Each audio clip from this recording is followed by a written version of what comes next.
Hi everybody, welcome to the Jacqui D Show. I'm Jacqui Durbecker, and I have an extra special guest today, and she is an amazing woman. She is a holistic practitioner, and I have a list of everything that she has accomplished and will continue to further develop her amazingness.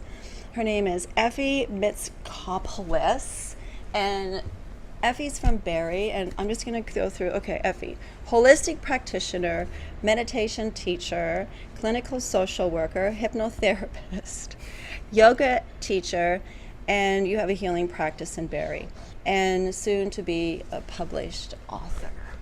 This is exciting. That is really exciting. Oh, yes. That's a new thing for me that came in kind of imagery, like imagery that I need to, one day I'm going to write a book. Yeah. And so this kind of came as an opportunity to be a co-author, which is a first step because I didn't do anything about writing. I have a science degree.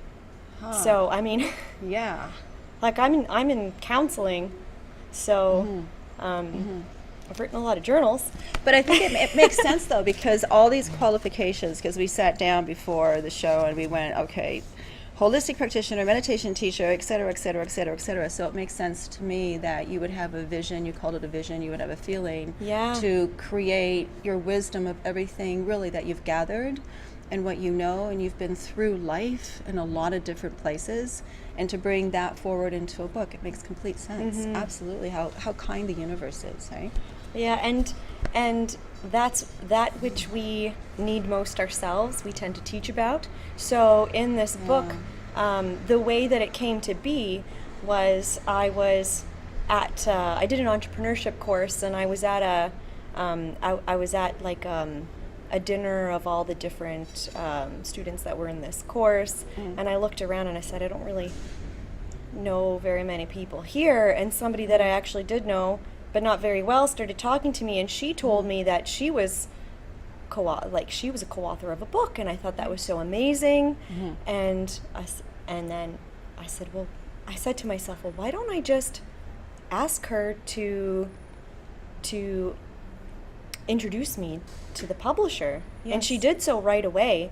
And I spoke to the publisher, and it was this one phone call of, I think your book needs mindful eating. And mindfulness is the thing that I teach most. Don't you love how that works? And I spoke to her about it, and she loved my idea. So it's in this book. It's a women's wellness book. And this series, this book specifically is all about women's wellness and food. So there are recipes in there, but there's also all different wellness tips and wisdom about it. And so mine is all about mindful eating and how to do that, and how to really listen to your body and be able to discern, now, am I eating because I'm actually hungry? What foods am I choosing because I want to nourish my body, or is it because there's some emotion going on that I have this big urge to eat, like for instance sugar? If I'm stressed out, or I'm feeling, for me sugar is, if I'm feeling down, it's like there's no sweetness of life left for me, so I want to put in my body some sweetness. And so if I'm being very mindful about okay, well, why am I reaching for a chocolate bar? Why am I reaching for those chips? Or why am I eating right now? I just ate dinner. I mean, I'm not hungry, so what's going on here? But in a non-judgmental and very compassionate way, because that's what mindfulness is all about, is being gentle and compassionate to ourselves, which I've been working on for quite a while. Yes. And I mean, I grew up having that inner critic that was, I call it the Hard on Myself program. So mindfulness has really helped me to be more compassionate and gentle on myself, and really more loving. And I think a lot of women are not. I think this book is going to be amazing, because even just by you talking about the sugar, what is the sweetness that I'm missing in my life? That in itself, that's huge for many of us. And you coming forward as woman and being in the field as a clinical social worker, working with mental health, working with meditation, understanding how the body works and how the emotions, the spirit component, It's going to be awesome. It's going to be awesome. Thank you. You're welcome. I'm very excited, and then I'm also propelled, I guess, by opportunity and the possibilities of life and the energetic grid, all the possibilities that are coming to me once other doors close and other ones open, is just co-authoring more books, and then eventually doing my own one about all the skills and teachings and wisdom that I've learned in healing myself and all the struggles and hardships and mental health issues that I had in my past as well. Do you think that it makes you, say, a better therapist or a more qualified therapist or a wiser therapist because you've gone through a lot of what you're helping others with? Well, I mean, in the field, we say it doesn't. It doesn't because we're still human. This is a part of the human experience, and we have compassion. Why as therapists and counselors, why do we go into this profession? Because we're that personality type that cares for people, really wants to help them. Right. So on that level, that actually speaks a wide range of therapists just really want to help people. That's their personality type.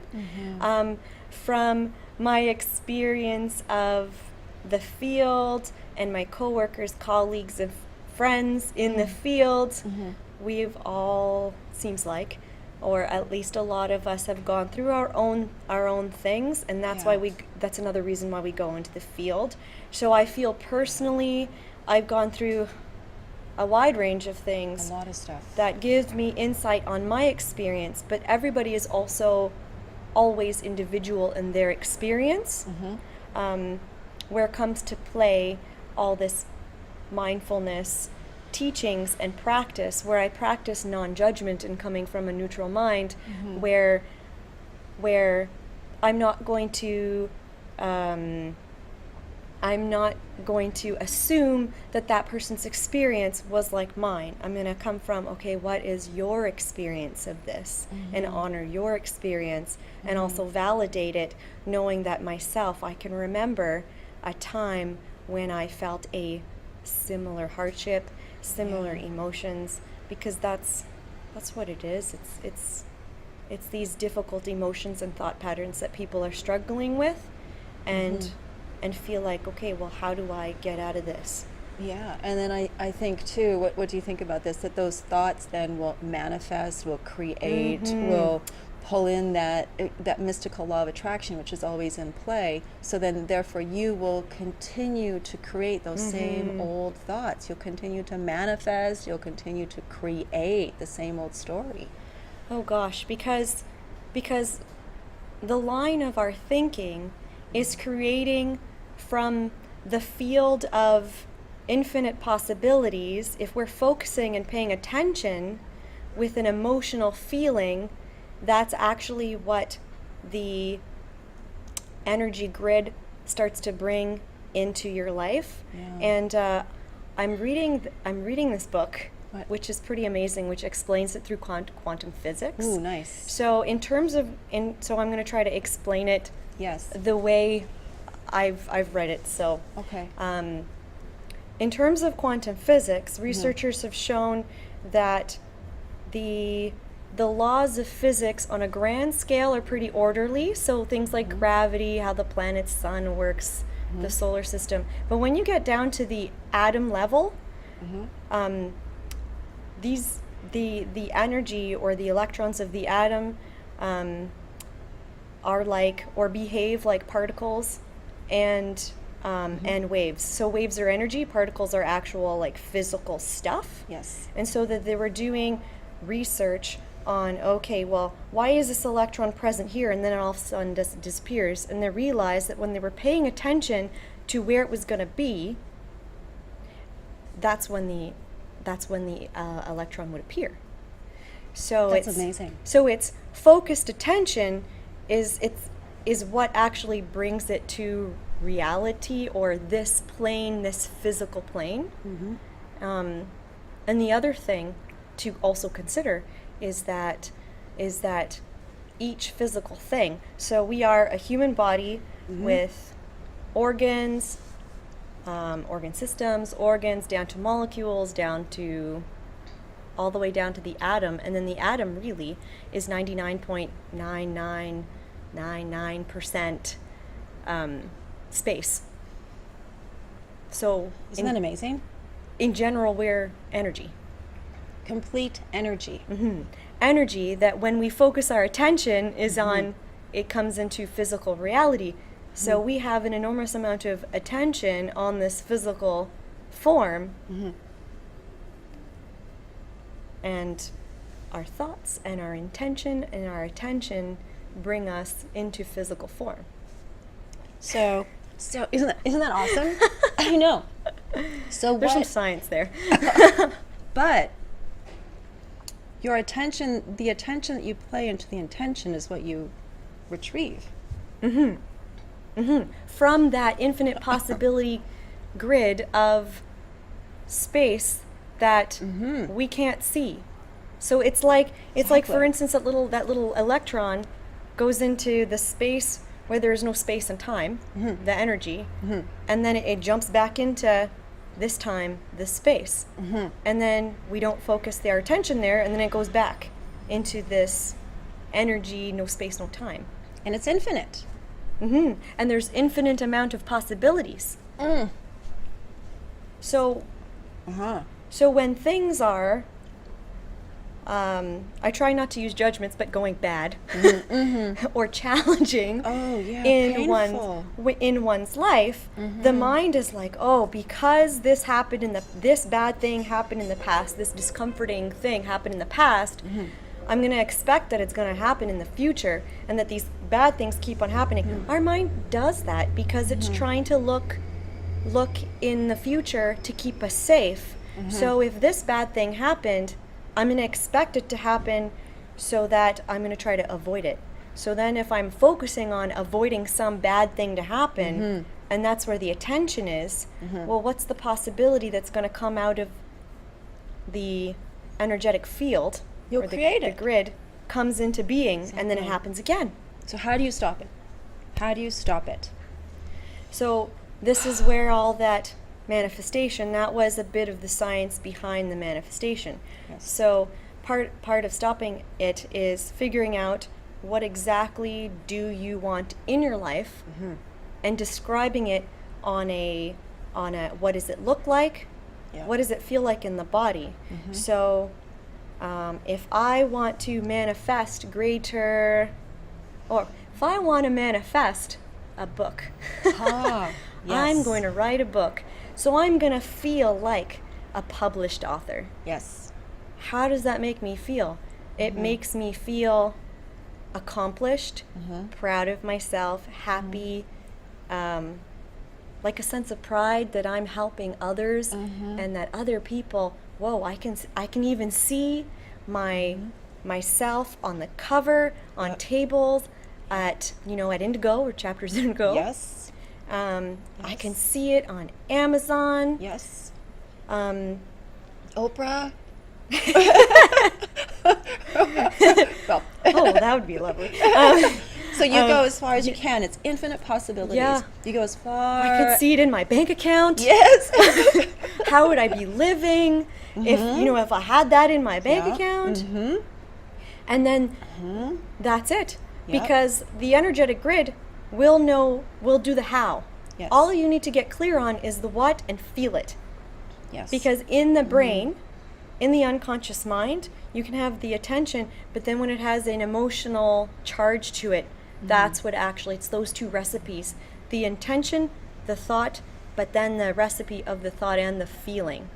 And so that's where hypnosis, for instance, comes into play, because sometimes you can really have that intention of, I'm going to be a published author.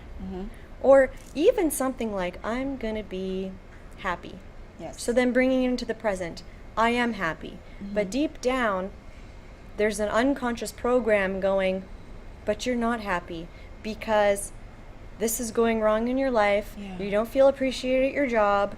You don't have, that relationship that you want. Yeah. You're not in the whatever stage of life or whatever it is. Yeah. So then unconscious, those programs could be going on. So then we really want to be aware of those conscious programs and have a feeling of what's another possibility, Right. because all possibilities are possible.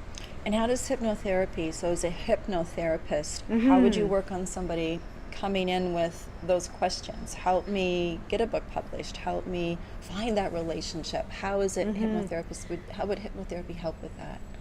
So what we want to do is uncover the thought processes and the emotional processes that are working unconsciously, that are manifesting the present reality. Yes. And then we could do it many ways, really. We can work on just changing the phrase, I am a published author. So that's, very simple. I am happy. Or, for instance, joy. I want to cultivate more joy into my life. Well, okay, so if you have this part of your life where you feel unsatisfied and discontent or sad, what's that feeling in the body, tapping into that? When did it first happen? What are all the associations that are contributing to I am unhappy? They could be, maybe I feel unworthy, maybe I feel like I'm not good enough. What are all the associations?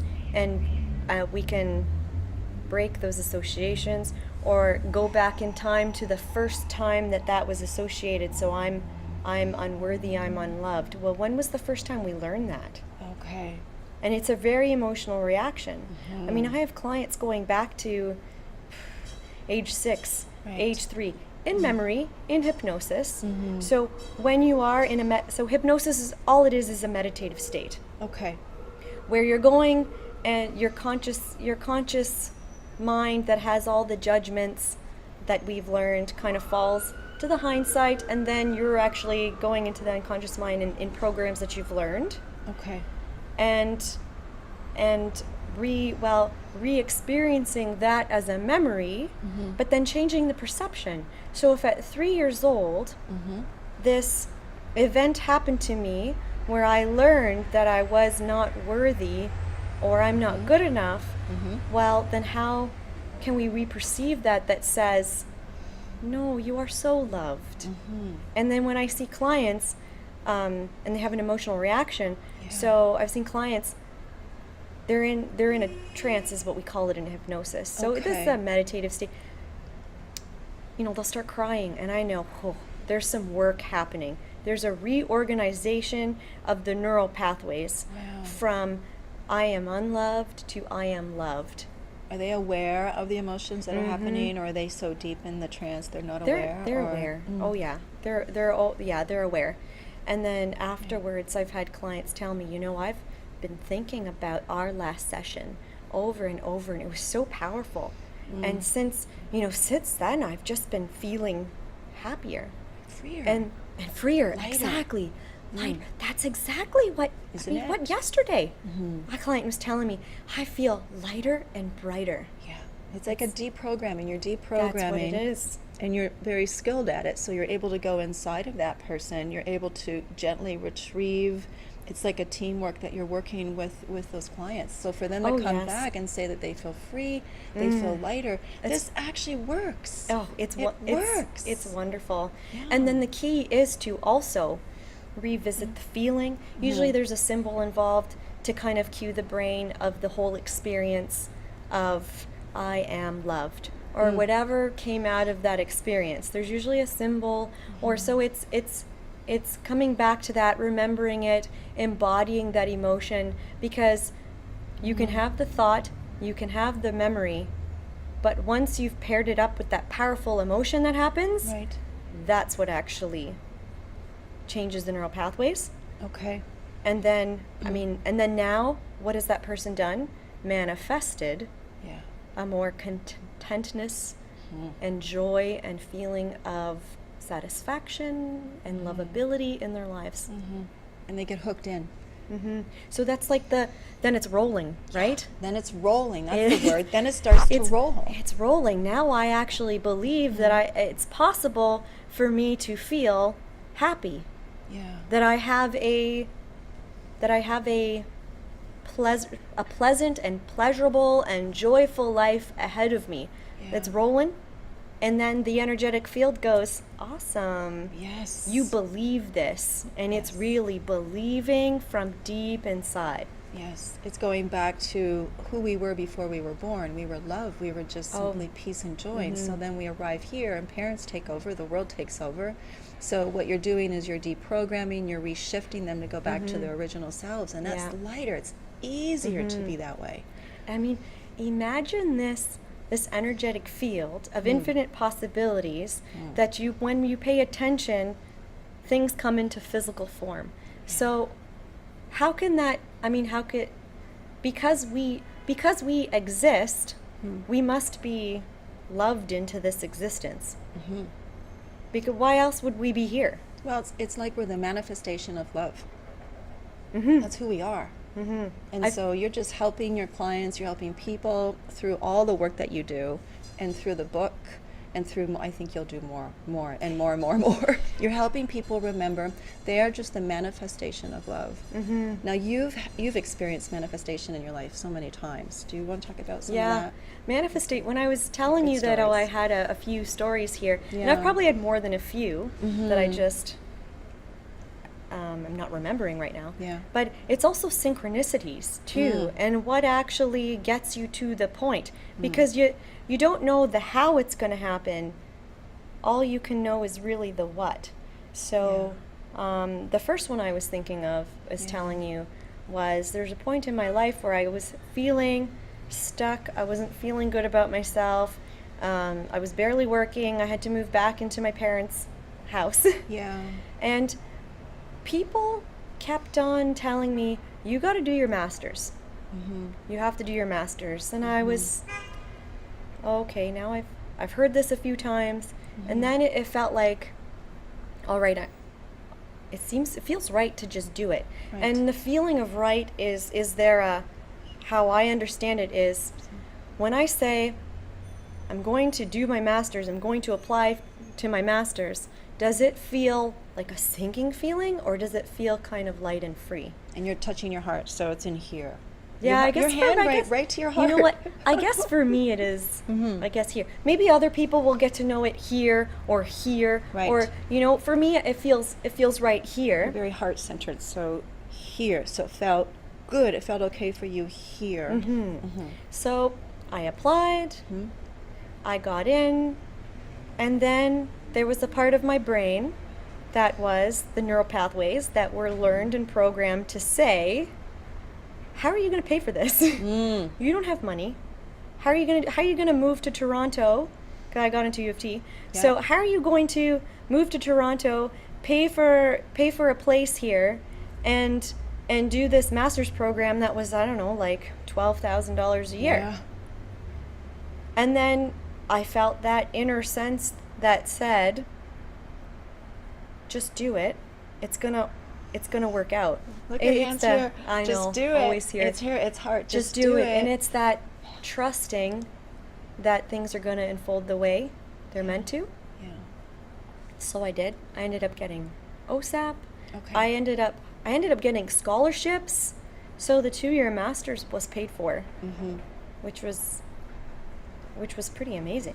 And that was your master's in social work. And then, so that's one thing. And then here I am at the end of master's of social work broke. But you trusted. I'm teaching yoga, and your list is. But I'm teaching yoga in here. But I had a difficult time finding a job in social work afterwards. And then there was this whole thing of, I actually felt pretty depressed. Because I wasn't. There's getting interviews, not getting the job, applying into so many places, which is pretty, a lot of the reality of people these days that are just applying, and it just seems like there's not enough jobs out there. Especially when you were following that manifesting, you were following your feelings, everything was going, and then suddenly there's no job. So it's like the universe was saying, nah, nah, nah, nah, nah.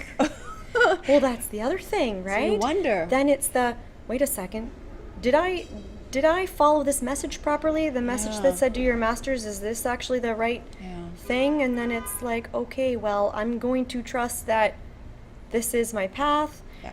This is what I'm supposed to be doing, or I'm in the general field. This is just one stepping stone to the end path, and there's really no end, because you can, things can change and move into and manifest into what is right for you. Always. So did you get a job as social worker, or what? So what happened? I did eventually. Yeah. So I got. Yeah. I felt pretty depressed. Yeah.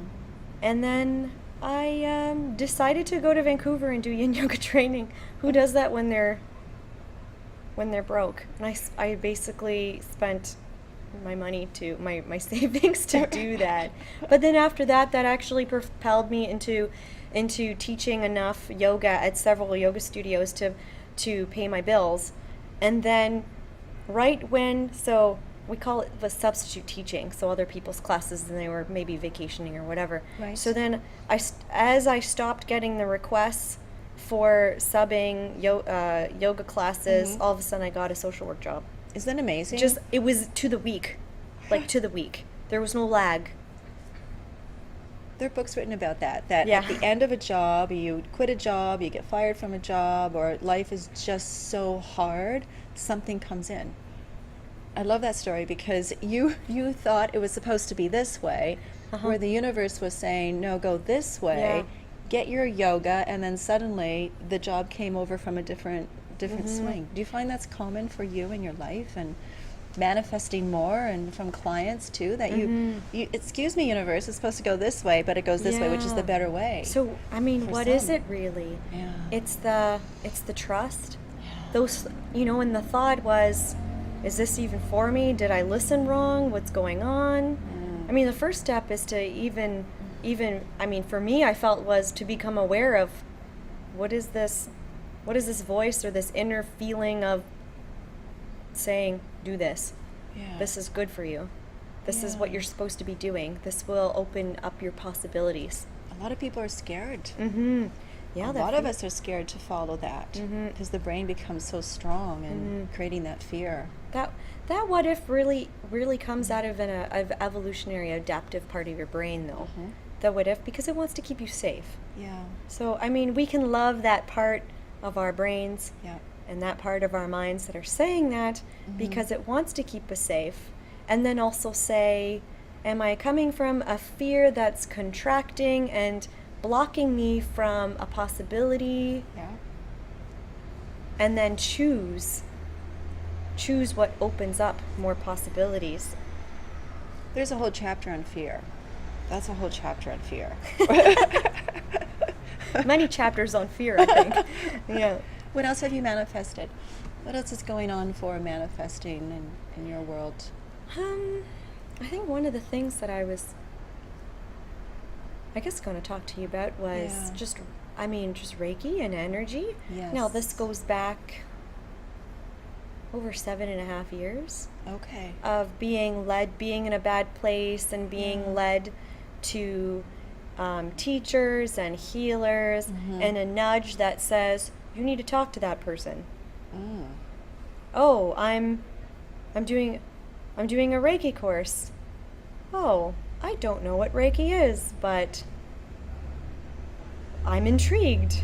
So that nudge, was it a feeling? Did somebody say something to you, or did you just feel drawn to talk to someone? It was drawn. I was teaching at a yoga studio, and I saw this lovely lady walk in, and I guess that she caught my eye. Yeah. And something like an inner knowing. But you're so present, you're so now. So to be now, to be present, you're going to see that, feel it, and act on it. So you're that great example of exactly that happening. Even in circumstances where you had no money, but suddenly the scholarship came around, you followed your heart, all these different places. You're just that prime example as a meditation, mindfulness teacher. Be present, be in that moment. Does that make sense? And listen. And listen. But there was definitely times where things were going wrong. Okay. And where it was just uncomfortable, because I want to say bad is a judgment. So putting into practice non-judgment. So there was those uncomfortable situations after situation, feeling depressed, feeling anxious, feeling down on myself, that ball of negativity rolling for years and years and years of my early life into my 20s until really like late 20s, where there was meeting somebody and getting that message of, you need to change your trajectory here. Okay. So you were at a low point. Okay. So was that... Where's that emotional motivation? Because that's where it was. Where was that really low point that said, you can't continue this way. You are not going to be in existence for much longer if you do. And then it's that decision, that emotional decision of the motivation to get better. And then that decision, the light bulb, get better. And then I met my Kundalini yoga teacher. I followed her, every week faithfully. Would you call we that... get into meditation, and then it just went on from there. But it's always that emotional decision, right? Would you call it an awakening? Point of some people call it a cosmic alarm clock. Don't you love that? It's so you had that awakening moment. And I don't know about you, but I tend to see that when people have that moment of awakening, you don't go back. And if you slide back into some of that sadness or depression, you're able to recognize it, you see it, you feel it, but you have your tools and strategies, which you teach for others who have anxiety and depression. You teach them, and you know how to move forward because you have your toolbox. Does that make sense to you? Oh yeah, and it's the toolbox, and it's a continuous practice. And practicing what I preach. Because becoming, and I've heard this, many times before, is teaching, as becoming a teacher of something, you get to know it better. And you learn it, and I solidify it within me. I'm continually practicing mindfulness, non-judgment, patience for this uncomfortable experience. It doesn't mean that I no longer feel uncomfortable experiences and sadness and grief and anxiety and anger and jealousy and guilt and shame, all these uncomfortable emotions that we have, these beautiful, wonderful emotions that tell us and communicate so many things about ourselves and an environment. Doesn't mean I don't feel them. It just means I'm getting that communication and moving through them with more grace. And I think that's a big miscommunication to some people, so that if you say that you're a Reiki master, you say that you're an intuitive counselor, you say that you're a holistic practitioner, I find that some people feel and think that you no longer feel pain and suffering. You're this light that shines and is happy all the time, but that's actually not true. As you stated really nicely, you're able to move through it better in a different way. You understand it in a different, deeper level. It's just different, but you still feel all those feelings. Yeah, and practicing accepting that I have that I'm experiencing these feelings. I am experiencing this feeling, this emotion, this thought, but I am not this thought. I am just the observer, the experience of That's good. I am not this thought. I can feel it, I can experience it. Which is more, difficult said now when I'm feeling good than when I'm in it. Because then when I'm in it, it's like tunnel vision. But I feel like it's less and less out of tunnel vision. You're able to recognize it better. And step out of the tunnel vision and look at it from a grander perspective and say, this is an uncomfortable experience right now. I love, Eckhart Tolle, and he talks about observing the thoughts, observing the feelings, and paying attention to the pain bodies, and don't fall inside of the pain body, but listen to it, pay attention to it, understand it on some level. So let's talk about relationships. I know recently you were shifting through a relationship and other doors started to open. Do you want to talk about that? Because I know you and I, we talked about before the show, there seems to be a lot of people, a lot of relationships dissolving all over the place. And you are part of that system right now. What is going on? What's happening? Well, I guess attest to how I moved through the dissolution of a relationship that was a long one that I thought was a life partner, and feeling that grief. And I'm getting a lot of clients and friends of friends that are having this experience.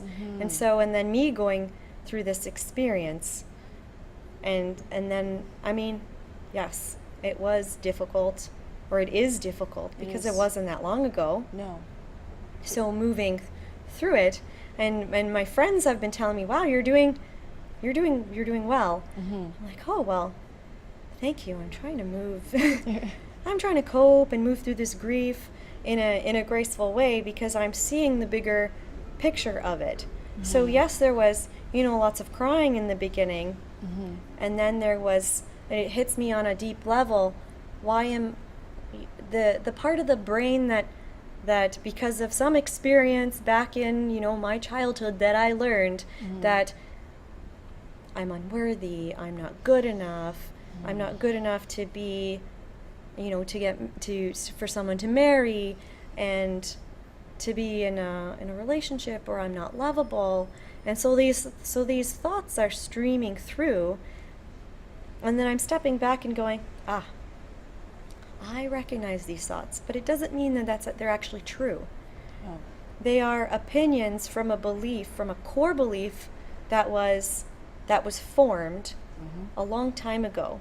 And of course, because I've been practicing a lot of mindfulness over the last 7-8 years. Yes. Because I practice a lot of it. Yes. I'm with it. I teach it. All clients every day. You live it. For years. You live it. I live it. You live So it. it's a little more salient to me. Yes. To be able to say the thoughts are still there. The feeling of grief, the sinking in my chest, the tears are still there. Yeah. And I'm saying to myself, okay, it's just an opinion. All right, it's just an opinion. It's coming from a core belief. It doesn't mean that I am unlovable, or I'm never going to. That's another thing. I'm not going to find someone. A lot of clients say that. I'm never going to find someone. Or time is running out. Time is as I'm like now entering my mid-30s. Time is running out. Yeah. Okay, no, who knows what the possibility is? Yeah. But as long as I'm open to that opportunity and the possibilities of whatever is right for my happiness and joy and contentment. So it's funny, because then the ball rolls, right? Yes. So the ball's rolling. So he moves out of the place that we're living. Yes. We're living in, and then I have to make a decision in my grief. Do I move out and get my own place, or do I find a roommate? And then the streaming of thoughts that go, now you don't have a safety guard. How are you going to be with your finances? How are you going to afford this? Blah, blah, blah, blah, blah. Yeah. Getting a roommate doesn't work out. That's quite uncomfortable. And then trying to find another place that I will feel happy in, that is in my price range. These are all hurdles and challenges. Also grieving and doing all the work that I do. It's complex. It's layered. It's very, very complex. And then what else happened in there? There was a couple other challenging things that happened that I'm saying, okay, it's just an experience. And then I remember the last thing that I feel that kind of was the last thing was I'm cooking. And on the counter, I like cooking. I put my iPad up so I can watch while I cook. Yes. And the iPad slid off the counter and fell face down onto the floor. And I like, did that just happen? And then there's some stream of thoughts that come in. oh gosh, I can't afford a new iPad. Yeah. It's shattered, like the screen shattered. But I was like, did that just happen? Did that just happen right now? Almost kind of laughing, stepping out. Then I look up and I go, are you done yet? Are you done with these challenging experiences? Because it was like 2 months of one thing after another. Yeah. The universe, enough already. I know, and I'm like, are you done yet? And then maybe something in my unconscious mind said, it's done now. It's done. Maybe that was the motivator, because after that things were rolling again. Yes. That whole thing with the book happened. That door opened. Doors open. Yeah, I have more time to write a chapter in a book now. Yes. So, yeah. So it's not that you aren't feeling the pain and the suffering. It's not that you're not feeling that. You're just moving through it in a different, steadfast. Or I would say more gracefully. A graceful way. Gracefulness is something that I've been paying attention to for actually several years now. It's been a part of my meditations and something to focus on. Okay. Okay. What is grace to you? What does that mean? That's a really good question. I see grace as a sense of calm and patience within me and within situations, and the trust that things are happening the way they're meant to. Yeah. So it's non-reactivity and non-judgment. So everything. And the faith. Of faith and trust. Grace, it's all the same thing. No matter what it is, everything is so perfectly aligned. I always find that so amazing that we actually really don't have any idea how so perfectly everything is aligned. We have no idea. So as you move through the dissolving of the relationship, other doors will open, and then you start to go over in this direction and over this direction. It's kind of fun though, isn't it? I think it's fun having feelings. All the range of feelings is kind of fun. It's fun. I know so many people that would say otherwise, I know, right? Of course. Because that's what I hear all day long, right? Yes. Or we don't learn how to cope with our emotions. When I get to that part of my mindfulness group, I teach mindfulness groups, right? And so one of my favorite things to teach is how valid emotions are, and what a beautiful communication tool, and that's what makes us human, and they're big strengths to us, or if they give us strength, and that's my favorite part. And then I always get people in my group saying, I wish I learned this in school. Yes. Because then you'll learn that emotion actually doesn't have to keep on going. Because another scientific fact is that when you have an emotion, the secretion of that chemical in the brain actually really only lasts 90 seconds to 2 minutes. Oh, wow. And then it's the mind that picks it up. And then it secretes and secretes and secretes. I'll give you an example. Okay.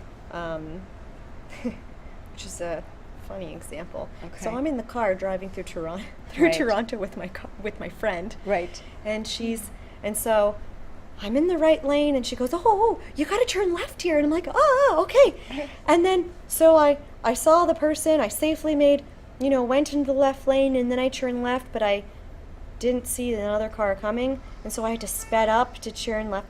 And then that pang of anxiety and fear, that is, heart rate goes up. Oh my gosh, pounding heart. Yep. My breath was like, even when you're talking about it, your shoulders are all... I know, exactly. Tense, right? This is the physiological response to anxiety and fear, right? Right. But I made the executive decision to speed up. We were fine, right? Right. But that chemical is still running through me. Right. And what's going through me is, and I'm like, oh, I'm so sorry. You're okay. I'm so sorry. You think I'm a bad driver. I'm so sorry. I'm not a bad driver. And she goes, it's okay. I don't think you're a bad driver. It was just, and then she said, oh, I'm sorry for telling you that, and da-da-da. And then I said, okay, I'm going to practice this emotion thing. this non-judging my emotion, because, and then I also heard the thoughts of, if I had an accident, my insurance would go up, and can I afford that? Can I afford fixing my car or having to buy these things? And then I'm like, no, the accident didn't happen. We're both safe. She doesn't judge me that I'm a bad driver for that. And then I said, oh, I'm actually quite skillful for speeding up in that car, not hitting us. Ooh, I'm pretty skillful as a driver. So then we park, and then I let it go. Those thoughts came in, but I didn't focus on them, and then I went straight to the present moment. We got out of the car. We went to Dollarama. Good job. And then I realized, my heart rate's fine. I feel calm. I'm soft. We went about our day. Yeah. It was like it didn't even happen. Yeah. The thing is that if you don't know about that whole thing about emotions, and you're not practicing it, and you're not practicing that refocusing onto the present moment and non-judgment and all that sort of thing, well, so often people can still feel that anxiety for the rest of the day. And it becomes a story. It becomes drama. So then you create the story that wasn't even created. So I wouldn't have been able to pay for the insurance, the car, and then it's bigger and bigger into, it's not even real. It didn't even happen. And then telling people, Yes. and then reliving it. I mean, that can happen with any negative event or situation that happened. Brings up anger, brings up sadness. And then it keeps on going and going and going.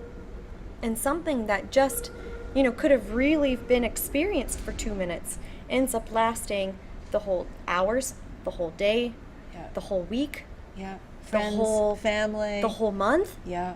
And then does it become a whole disposition, a mood? Yeah. And we memorize it. The brain Yes. memorizes it. And the story gets bigger and bigger. It's like going fishing. Suddenly the fish is this big, but it was really only this big. And two, I wonder people who were in an accident, and if they get close to accidents, and I wonder even if that's a manifestation. So if they haven't felt that that trauma of the accident, if it's still inside of them and they're nervous about driving, could they actually manifest another accident, I wonder? Or is that pushing it too far? If they're focusing on the fear. Okay. Yeah. Okay. Yeah, and it's interesting that you say it, that the trauma of it or the fear of it is in the body, because that's what it is. Emotion is a measurable physiological response. You can, you can hook yourself up to the brain thingies. And Yes. technical term, and the clip that goes on to the feedback, the electrodes, the feedback machine, and it measures your heart rate and galvanic skin response, the electrical conductivity of your skin, and so you can actually measure emotions, and everybody has the same physiological response. Right. So it is in your body, and that trauma or fear gets lodged in there. Is that body memory? Yeah. That's body memory. Yeah. So And it brings it up. So the moment of the association of I used to work in car accidents, actually. Oh. In being a counselor for people in car accidents. And a lot of people would say to me, actually, that they were okay driving themselves, but they couldn't be a passenger. So once they sit in the passenger, it's like this loss of control, that association, then all of a sudden, the body goes like this. yeah, that's a backseat driver. All these things that The body memorizes happen, it. and the body memorizes it. The body has the cue system, has the trigger. Wow, isn't this fascinating? It is really fascinating. This is And there's a fascinating. growing amount of research and therapies coming out that use the body to release traumas. Yoga is one of them. You move the body. Okay. And in my yin classes, for instance, in yoga, they say that the anger is released in the or is stored in the hips. So we'll be holding in yin yoga. It's you're getting into the joints of the hips, and you're meditating in each pose. You're on the floor, and you feel a nice stretch. You're relaxed. And so you have time to meditate, and so sometimes I'll instruct to breathe the emotion out, because when you're moving your body in a certain way and feeling the sensation in your body, an emotion can come up. Oh, And really, you want to I mean, that's a really great thing, because if emotion is coming up, it's coming out. The emotion is coming out because it's being stirred, and your unconscious mind is saying, you're ready to release this. So then I'll say, and then maybe I'll give some imagery and say, imagine that emotion as a color. And as you exhale, breathe that color out and see it get lighter and lighter as that emotion releases your body, releases from your body. I remember one yoga class I went to, this was a long, long time ago, and I cried through the whole class. I sat there. It was exactly what you're talking about. That's so true. I cried. I couldn't do anything. There was a triggering movement that created a memory of what you were just talking about, and there was nothing I could do. I couldn't stop it. Everyone was respectful, even though I cried the whole time. People understood as the practitioner was wonderful, and the other students were wonderful, but it was so powerful. And you felt safe enough to let it go. Because of the instructor. Yes. The instructor. So you as a practitioner, it's so important for you to create that safety. And I think, well, at least I learned this, but I think many of us yoga teachers do learn that, things can be stirred. Something that I learned, for instance, is back bends. Sometimes that you can cry in a back bend. Wow. It releases a lot of, you're stretching the heart. The heart is going towards the sky. You're opening that up. So grief can live in this whole area. Okay. According to, energetic theories. Grief is in the lungs, and when you stretch the tissues of the lungs, that can come out. Grief can come out as tears. I remember, just to come off your story, in my first yoga teacher training, I must have done a back bend first, but I was feeling that emotion, and then we were doing headstands, and then I started crying in a headstand. So I came out of the headstand, I ran to the bathroom, and I looked in the mirror, and I'm like, just let it out. I'm just gonna cry. I'm just gonna sob in the bathroom. Yeah, but that's it's hard okay. to cry in headstand, actually. You do that. Maybe you want to come out of headstand. Like you need a lot of strength in your shoulder girdle. So if you're crying, you might get a little weak. Well, I have a fun story to tell you, because you will understand this as well. I was at the YMCA. I did a boot camp, and I injured my hamstring. So I left the boot camp, went up to the stretch room, and I just put my hands, I'm not a Reiki master, but I put my hands on the hamstring, and I went into the muscle, and I found my inner child inside the muscle of my hamstring, and I was just sitting in the YMCA, and I started to cry because I found her. I didn't know that she was inside the hamstring. And I thought, this is fascinating. So I'm just telling you now about that. I haven't really shared it with anybody, but I thought, this is so powerful. What is inside of our bodies? And how did I get my hand to go in and retrieve her? And she was sad, she was crying, and she was trying to get my attention, and well, she got it with my hamstring. But isn't that fascinating? And it's so, that's really interesting, because you're really intuitive. So, I mean, what that means is that you can tap in to that energy grid that is beyond space and time, and talk with it. So that may seem uncommon, or I like to say weird, that you found your inner child, but in your tissue. But on the, in terms of energy, you did.